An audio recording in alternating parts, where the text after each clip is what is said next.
कलमा, नमाज, रोजा, ज़कात, हज से किसको नुकसान है मुझे बताएं? किसको नुकसान होगा? किस 2 नंबर को नुकसान होगा अगर आप नमाजी हैं? मुझे बताएं किस राशि को नुकसान होगा? छोड़ें किसी डाकू को, किसी एक आम राशि को भी नुकसान है, एक जानी को नुकसान होगा अगर आप नमाजी हैं, आप ज़कात देते हैं, किसको नुकसान हो रहा है? Tell me who should be scared of you? Who is scared of you? एक भी बंदा आपसे नहीं डरता, एक भी 2 नंबर बंदा आपसे नहीं डरता। किस किस्म के मुसलमान हैं? क्योंकि हम कलमा, नमाज, रोजा, ज़कात, हज को दीन समझ बैठे।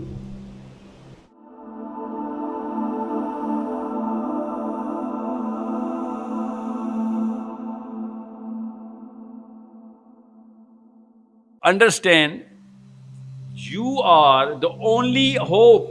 आपके अलावा कोई होप नहीं है इस्लाम को इस वक्त। बड़ा खूबसूरत जुमला है।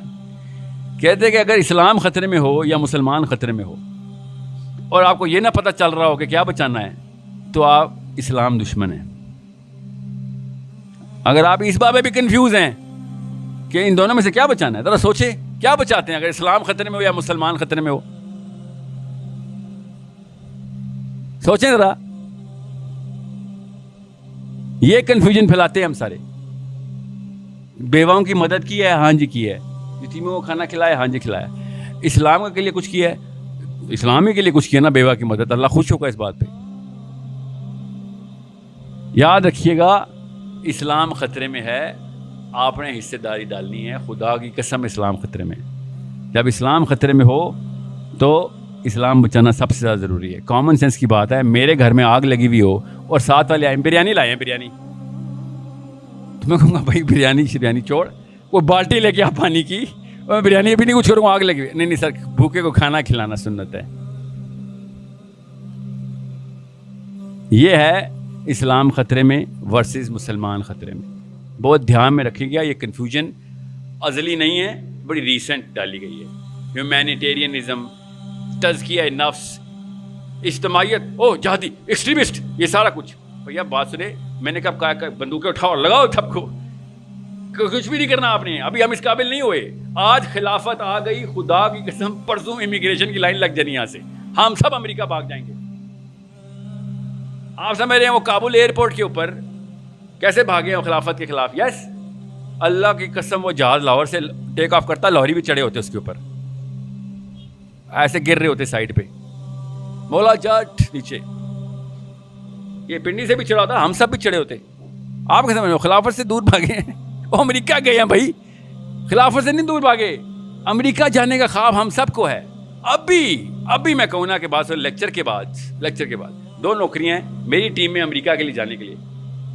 कान ऐसे बड़े हुए खुल हो जाएंगे कि सर वो सब ठीक है, वो जो आपने अमेरिका वाली बात की थी, अभी मैंने मजाक किया, फिर भी 1-2 बंदे आ जाएंगे, सर वो सीरियस तो नहीं थे आप। समझ रहे? हम सबको जो असल में चीज चाहिए वो अंदर से खुद बयानिया आता है उसका, सबको पता है इस बात का। सो अंडरस्टैंड कि असल में जो चीज चाहिए खुदा की कसम मिल जाएगी दुनिया में। इसलिए कह रहा हूं, वो चाहिए वाला लफ्ज बदल के अल्लाह रसूल डाल दे, वो भी मिल जाएगा। जिसको जो असल में चीज चाहिए होती है इंसान निकाल ही लेता है उसको, अल्लाह ताला उसकी मदद कर ही देते हैं। जिसको जो चाहिए मिल रहा है उसको। ये बड़े बड़े बुजुर्ग क्या गए हैं कि जिसको एंड में जो मिला असल में उसको वही चाहिए था, दिल में उसके उसी की तड़प थी। तो बहुत बहुत बहुत बड़ी कन्फ्यूजन को क्लियर कर लें कि कहीं पे भी इंडिया में मुसलमान हो या पाकिस्तान में हो, बांग्लादेश में हो या तुर्की में हो, फ़लस्तीन में हो या सूडान में हो, अमेरिका में हो या इंग्लैंड में हो, सबसे पहले ये देखें इस्लाम किस जगह पे है। मेरे अंदर इस्लाम है कि नहीं, मेरे घर पे आया कि नहीं। जब तक मेरे घर के अंदर निज़ाम सेट नहीं किया जा रहा होगा, मेरा बच्चा इस काबिल नहीं होगा। क्योंकि जिस दिन इस्लाम का निज़ाम कर दिया हमने, मेरे बच्चे ने नीचे से सिरक लेना है कि अबू जी नहीं। ठीक है, आप पाकिस्तान का कोई सी यूनिवर्सिटी, कॉलेज, घरों का, मोहल्ले का सैंपल ले लें, औरतों को पर्दा करने का शौक़ अंदर से नहीं है। करती भी हैं तो अल्लाह ने किया हुआ है इसलिए कर रही हूँ। समझ रहे? एक चिंगारी काफ़ी है, 200 बंदा कमरे में बैठा हुआ है, काश एक चिंगारी निकल आए, एक किसी के अंदर, काफ़ी हो गया हमारा काम। मगर वो वाली चिंगारी नहीं कि बस सर आप कल से मैं नमाज़ें जारी करूँगा। कल नमाज का हुक्म 600 दफ़ा है, किसने मना किया आपको? नमाज नहीं पढ़ेंगे तो इस्लाम से तो आप इस्लाम के दूर के कज़न भी नहीं है। इस्लाम मुसलमान होना छोड़ें, जो नमाज नहीं पढ़ता तो उसका तो कोई रिश्ता ही नहीं है इस्लाम से। और भाई मगर नमाज पढ़ना मकसद नहीं है हमारा, नमाज पढ़ना लाइफ स्टाइल है हमारा। और मकसद इस्लाम का निज़ाम दुनिया के अंदर करना है। लियुज़हिरहु अला दीन कुल्ली, अल्लाह ने कहा। युज़हिरहु का मतलब होता है सबको नजर आ जाएगा कि सब पे हावी हो गया है, समझ रहे, सब पे। अला दीन कुल्ली, क्या है दीन कुल्ली का मतलब? किस किस को समझ आया? ये अला दीन कुल्ली क्या है मतलब? अरबी में समझ आ रही ना आपको? अला दीन कुल्ली का मतलब है तमाम दीनों के ऊपर। लियुज़हिरहु अला दीन कुल्ली का मतलब है उन तमाम दीनों के ऊपर, दुनिया के तमाम अदियान के ऊपर कवी हो जाएगा, सब तो हो जाएगा इस्लाम आके, समझ रहे? तो वो कौन से दीन है जिनसे आपको मैं बता रहा हूं कि भाई उस दीन में हम शामिल हो गए, वो दीन आसानी से समझ लें। उस दीन के प्रॉपर उन अदियान के अपने अपने अंबिया हैं, उन अदियान के अपने अपने अंबिया हैं जिनसे मुसलमानों के अंबिया ने, इस्लाम के अंबिया ने लड़ाइयाँ की हैं। हमारे दौर में भी उस दीन के अंबिया भी कुछ जिंदा भी हैं, कुछ पुराने मरे हैं, ज़्यादा रिसेंट 200 साल पहले मरे हैं, 100 साल पहले मरे हैं। इतना बड़ा तमहीद क्यों बांधा ताकि आपको समझ आ रहा है कि किस दीन के अंदर हम दाखिल हो रहे हैं, हमें पता भी है कि नहीं। कुरान पाक में मजहब का लफ्ज़ एक दफ़ा भी नहीं आया, और हमारे जुम्मे में मजहब का लफ्ज़ 100 दफ़ा आता है। अल्लाह ने क्यों नहीं बताया मजहब है इस्लाम? अल्लाह ताला क्यों कह रहा है ये दीन है? भाई ये दीन है। बहुत ध्यान में रखिएगा कि हम सब की कोई मदद क्यों नहीं हो रही, हमारी दुआएं कबूल क्यों नहीं हो रही। हम क्यों हर वक्त सोचते हैं कि यार वो लोग हैं अनअमता अलैहिम या हम लोग हैं अनअमता अलैहिम। उल्टा क्यों हो गया? कुरान की आयत झूठी साबित होगी, नाउज़ुबिल्लाह। गैरिल मग़दूबी अलैहिम वलद्दालीन, ये तो हम पे ऊपर फिट हो रही है। अनअमता अलैहिम तो वो इस वक्त दुनिया में, कुरान की आयत तो झूठ नहीं हो सकती। तो अल्लाह ताला ने बताया भाई जो इस्लाम के सिस्टम में आएगा उसके ऊपर सिस्टम नाफिज तो फौक़िहिम व तहतीम हो जाएगा। मदनियात में निकलेंगे, एग्रीकल्चर भी चलेगा, पूरा का पूरा तुम्हारा इकोनॉमिक सिस्टम चला दूंगा मैं। आसमान से बारिशें आएंगी, आसमान से रहमतें आएंगी, कहानी खत्म। इतनी सी बात थी। हम लोगों ने कहा नहीं नहीं नहीं सर, नवाज शरीफ बताएगा या पीटीआई बताएगी। चाइना का निज़ाम लेके आएंगे हम, तुर्की का निज़ाम लेके आएंगे हम, communism, secularism, all of that system, ism. इन सब के अंबिया के नाम हम सबको पता हैं। ये यूरोप के अंबिया हैं, इन्होंने अपना अपना सिस्टम बनाया। एक पूरी इंसाइक्लोपीडिया लिखी, 500 जिल्दों की इंसाइक्लोपीडिया अमेरिका के पास। कहाँ से आई वो? यूरोपियन फिलोसफर्स ने लिखी। रूल बताए, नेचुरल लॉ क्या है, सोशल लॉ क्या हो गया, उसी की बेस के ऊपर अमेरिका का पूरा कॉन्स्टिट्यूशन और लॉज और अमेंडमेंट्स बनी। आपको पता है अरब में, यूएई में, दुबई में मस्जिद फजर के बाद, जोहर के बाद, असर के बाद अगले मिनट में लॉक कर देते हैं, चलो कोई दोबारा मस्जिद आए तो 4 बंदे खड़े होकर इस्लाम की बात नहीं कर सकते। जो रहते हैं उनसे पूछे, एक एक करके हर जगह पे ऐसे ही होगा। सिस्टम है ये, सिस्टम, दीनुल मलिक। हमारे साथ खुदा की कसम नजर आ रहा है, अल्लाह ना करे ऐसे हो, नजर खुदा की कसम आ रहा है हमारे साथ भी, आज नहीं तो 10 साल बाद हो जाएगा। 2 जगह पे 2 नंबरी हो रही है, एक फलसफे के अंदर और एक हरकत के अंदर। फलसफा क्या कर रहे हैं? वन नहीं अनिल मुनकर, खास लोगों का काम है, तुम्हारा काम नहीं है। वन नहीं अनिल मुनकर का काम सिर्फ मुसलमानों को मिला है। और किस मुसलमान को मिला ये बताएं? जिसने कलमा पढ़ लिया, अब उसके ऊपर इसका सवाल हो जाएगा बस। अगर वो व्हील चेयर पे भी है ना, व्हील चेयर पे भी है, तब ये सवाल होगा उससे कि भाई वन नहीं अनिल मुनकर क्यों नहीं किया। ये इतना बड़ा मसला हमें क्रिएट कर दिया गया है। तो भलाओ शियों का कि जो हमें 1 महीने के लिए, 10 दिन के लिए चलें, हुसैन अलैहिस्सलाम की याद दिलाते, वरना तो हमने 11 महीने 20 दिन हुसैन बुलाने का ठेका लिया हुआ है कि यही ना याद है हुसैन याद आ गया तो कुछ करना पड़ जाएगा। क्यों? आसान काम करना है हमने, हुसैन तो मुश्किल काम करवाता है हमसे। 11 महीने 20 दिन हम पैदर पैक कोशिश करते हैं कि हुसैन नहीं होने, नहीं हुसैन ना बन जाना। मैं फिर बता दूं, अस्पतालों में हुसैन ही याद आ रहा है, खुदा की कसम याद आना है कि यार करता क्या रहूं, हर बंदे को सज्जा करता रहूं, किसी एक के खिलाफ ही खड़ा हो जाता। अब असली बादशाह के सामने जाना है मैंने, उस पर कहूंगा या अल्लाह तेरे जैसे तो 50 मंजिल में बनाए हुए थे, हर एक को सज्जा करता था, मेरे तो शायद एक्सेस भी ना मिले अल्लाह को देखने की। फिर ने कहा तू किस काबिल है कि तू अल्लाह को देखे। क्रिश्चियन के साथ क्या हुआ था और हमारे साथ क्या हुआ है ये समझ ले। 283 AD में, हज़रत ईसा के मरने के 280 साल बाद, रोम के बादशाह ने एक काउंसिल बुलाई, जिसने कहा बात सुनो, जो अभी भी हो रहा है बाय द वे, वो वक्त बुनियाद क्या पड़ी है दुनिया की कि सारा कुछ ठीक है, मैं क्रिश्चियन हो गया हूँ। रोम में क्रिश्चियनिटी फैली कॉन्स्टेंटिनोपल की वजह से थी, कॉन्स्टेंटीन की वजह से थी।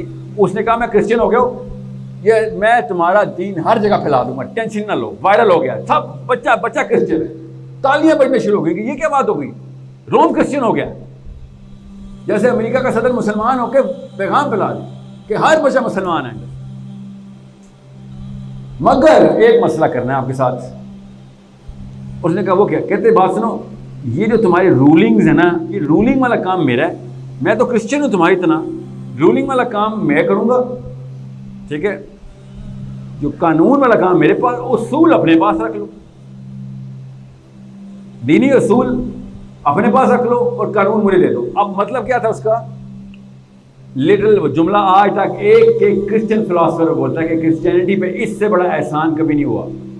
ये होती है सेकुलरिज्म, जिसने बोला सेकुलरिज्म, ये होता है secularism. Seclude the power from the philosophy, that's secularism. कि मस्जिद का काम है मस्जिद वाले करें, and what is unto the Caesar will be unto Caesar. कि कानून पावर मेरे पास रहे, आप नमाज पढ़े, रोजा रखें, किसने कहा है? ज़कात के लिए हम पैसे भी देंगे आपको, हज भी फंड कर देंगे आपका, बस और कुछ ना करें। बस कानून और लॉ वाला काम मेरा, और मस्जिद में तुम्हारे मेंबर बना के दूंगा, झालरें लगी हुई होंगी, ये कि शीशे लगे हुए होंगे, जिस तरह पाकिस्तान में होता है। हर मस्जिद तुम्हारी आराइश चकाचौंध, लोगों को ऊपर से उकसाया भी जाएगा कि नमाज पढ़ा करो, हम भी लेक्चर देंगे, वो कुरान की आयत भी सुना दिया करेंगे हर लेक्चर से पहले आप। लेकिन कानून वाला काम मुझे दे दें और मजहब वाला काम अपने पास रख लें, दीन वाला काम मुझे दे दें। बस ये किया था कॉन्स्टेंटीन ने 283 में। मतलब क्या होता है, जो कि कलमा, नमाज, रोजा, ज़कात, हज, मजहबी उमूर। आगे जब दीन शुरू होता है तो पाकिस्तानी बच्चों को पता नहीं होता। इस्लाम के 5 रुकन पता है सबको ना, कलमा, नमाज, रोजा, ज़कात, हज। आगे क्या है? 6 नंबर तो तबलीग है सर। आगे क्या है? जहाद है, इसमें जहाद है। आपको पता है, कम से कम मैं 15 एक ऐसे स्कॉलर्स को जानता हूँ, कम से कम स्कॉलर्स, जो ये कहना शुरू हो गए कि जहाद की आयतें तो सिर्फ नबी अलैहिस्सलाम के लिए आई थी। अब एक स्कॉलर ऐसे सोचेगा तो नीचे बच्चे ने तो कंफ्यूज ही होना ना। वन नहीं अनिल मुनकर कैसे करूं मैं किसने आपसे कहा जाएं बंदूकें तैयार करें? और इस काबिल ही नहीं हम अभी। और पहले कलमा हक बुलंद करने की तो ताकत रखें, जान देने तो दो दूर की बात है। हुसैन बनने के लिए बड़ा टाइम लगता है, ऐसे नहीं हुसैन बना जाता। कौन सा दीन भला जो पाकिस्तान में नाफिज है, दुनिया में नाफिज है? वो दीन है जो हामिद मीर और मुबशर लुकमान और काशिफ अब्बासी बोल रहे थे, दीन की बातें हैं। जिसको आप लोगों ने सियासत बोलना शुरू कर दिया ना, वो दीन की बातें। निज़ाम कैसे चलाना है, क्या चीज़ सही होनी चाहिए, क्या चीज़ गलत, ये तो इस्लाम के काम है, तो मस्जिदों में होने चाहिए। ये बताएंगे हमें कि दीन कैसे चलाना है, मगर लफ्ज़ दीन का बोला नहीं जाता। तो लड़का कंफ्यूज हो जाता है, क्या नहीं दीन तो वो मौलवी साहब बता रहे थे नमाज पढ़ा करो, पर ये किसने कहा है वो दीन है? बेसिक 5 मजहब के 5 अमूर हैं, वो तो कोई भी पूरा कर ले तो कुछ नहीं होने वाला। कलमा, नमाज, रोज़ा, ज़कात, हज से किसको नुकसान है मुझे बताएं? किसको नुकसान होगा? किस 2 नंबर को नुकसान होगा अगर आप नमाजी हैं? मुझे बताएं किस राशि को नुकसान होगा? छोड़ें किसी डाकू को, किसी एक आम राशि को भी नुकसान है, एक जानी को नुकसान होगा अगर आप नमाजी हैं, आप ज़कात देते हैं, किसको नुकसान हो रहा है? Tell me who should be scared of you? Who is scared of you? एक भी बंदा आपसे नहीं डरता, एक भी 2 नंबर बंदा आपसे नहीं डरता। किस किस्म के मुसलमान हैं? क्योंकि हम कलमा, नमाज, रोज़ा, ज़कात, हज को दीन समझ बैठे हैं, और वो भी फजर पढ़ लें तो अपने आप को अबू बकर समझ बैठते हैं। सोचें जरा, ये स्टैंडर्ड लोग कर दिए हैं। इसलिए मुझे गुस्सा है बाबों पे जो हमारे गुजरे हैं। बाबा की मौलवियों को नहीं कहता हूं मैं, आता हूं मौलवियों पे, तो जी भी गुस्सा है मुझे जो पिछली जनरेशन गुजरी है कि भाई दीन और मजहब अलग कैसे कर दिया तुमने। ये तो तुर्की में हुआ था 283 में क्रिश्चियन के साथ, ये आपने मुसलमानों के साथ कैसे करना शुरू कर दिया? ये कब हमें भी तो पता चले? somebody did this, who started it? किसी ने तो किया होगा, दीन को मजहब से अलग किया होगा। किसी को पता है आप में से? मैं ढूंढता फिर रहा हूं वो बाबा कौन है। ऐसे नहीं हुसैन करता फिरता पूरी दुनिया में मैं। उस वक्त पहली ईंट रखी गई थी, दीन अलग कर दो, मजहब अलग कर दो। आपको अगर यजीद के मैं समान नहीं उमरी सुनाऊं ना तो साबिनी से कम नहीं लगेगा आपको वो। आपने क्या समझ लिया यजीद को कि सड़कों में फिरता, शराब में टून फिरता था? लैला मजनू वाली स्टोरी थी उसकी, कोई गर्लफ्रेंड उसकी जर्मनी में थी। आपने यजीद को समझ क्या लिया? वो दीन खत्म कर रहा था बस, और कुछ भी नहीं। मजहब में तो बड़ा पक्का था वो, दीन की बुनियादें हिला रहा था। कैसे कि मेरी मर्जी चलेगी, बस करनी है बैत तो करो, नहीं तो अल्लाह हाफिज। अब्दुल्ला बिन उमर को 1 लाख दिरहम आए। कहते ये क्या है? कहते वह गिफ्ट है, हदिया तो सुन्नत है। हमने कहा बहुत अच्छी बात है। अगले दिन आए, यजीद पे बैत की, गुजारिश आपसे। कहते अच्छा आप 15 लाख दिरहम किस लिए आते, रखो वापस।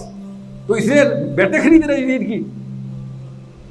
गिफ्ट देना तो मजहब में सुन्नत है, इस तरह गिफ्ट देना पावर लेने के लिए तो दीन का मामला आ गया। आप दीन और मजहब में फर्क तो करना सीखिए। जिस दिन आप दीन पे आ गए ना, अल्लाह की कसम आपको बता रहा हूं, दुनिया को सिर्फ तब आपसे डर लगेगा, मजहब पे तो बहुत ही खुश हैं वो आपके। तबलीगी जमात के इसराइल में मिशन हैं, मजहब पे नहीं उनको टेंशन। इधर हम सारे के सारे वही पहले शूटर थे, फिर बाद में मुसलमान हो गए। बहुत बड़ी बात है सर, हम इकट्ठे नमाज पढ़ सकते हैं। महमूद और अयाज पहले नहीं पढ़ सकते थे। ये कहा हुआ इस्लाम ने, ये किया महमूद अयाज इकट्ठे नमाज पढ़ेंगे। That's it, that's all our game plan is. We need to know. दीन चाहता कि हमसे कहानी खत्म हो जाएगी हमारी उसी वक्त। दीन चाह रहा है कि भाई किसी एक जगह पे अल्लाह ताला का सिस्टम नाफिज हो गया, कर नहीं हुआ करो, हो गया उसको ऐसे पावर एम्पावर एनफोर्स करो जैसे कि यहूदी इसराइल लोग कर रहे हैं। That's it. जब नेटो अपनी करेंसी इकट्ठी करती है तो खिलाफत हो जाती है उधर? नहीं, हम करते हैं तो खिलाफत हो जाएगी। जब यहूदी पूरे के पूरे इसराइल को फाइनेंस करते हैं, उसको एम्पावर करते हैं, तो क्या एक्सट्रीमिस्ट हैं, जिहादिस्ट हैं? इसराइल से बड़ा जिहादिस्ट है कोई? जितने लड़ाइयाँ इसराइल इनिशिएटिव वॉर कर चुका है, अरब की एक मुल्क ने नहीं कभी किए। असली जिहादी तो वो है। जब कौम के सोचते हैं तो दीन नाफिज करना पड़ता है आपको। हर कोई कहता है वो ग्रेटर इसराइल का प्लान है उनका, ग्रेटर इसराइल का प्लान। सुना ना आपने लफ्ज ग्रेटर इसराइल? तो उमर खत्ताब का ग्रेटर इस्लाम का प्लान नहीं था? अखंड भारत का प्लान है हिंदुओं का, 2 नंबर लोग हैं। क्यों? हमारा प्लान नहीं है पूरी दुनिया में निजाम नाफिज करने का। क्यों कंफ्यूज करे बच्चों को? जिसको पता होता है कि निजाम है उसे पूरी दुनिया में ही नाफिज करना है। वो बिलीवर है। अगर बिलीवर ही नहीं है तो फिर कहेगा नहीं अपने घर तक ठीक है। अगर आप बिलीव करते हैं कि निजाम ठीक है तो पूरी दुनिया को क्यों नहीं नाफिज करेंगे आप? कॉमन सेंस की बात है। दुनिया आपको खा जाएगी, आपको डिफेंसिव या ऑफेंसिवली करना पड़ेगा। It's a very simple common sense 2 + 2 equation.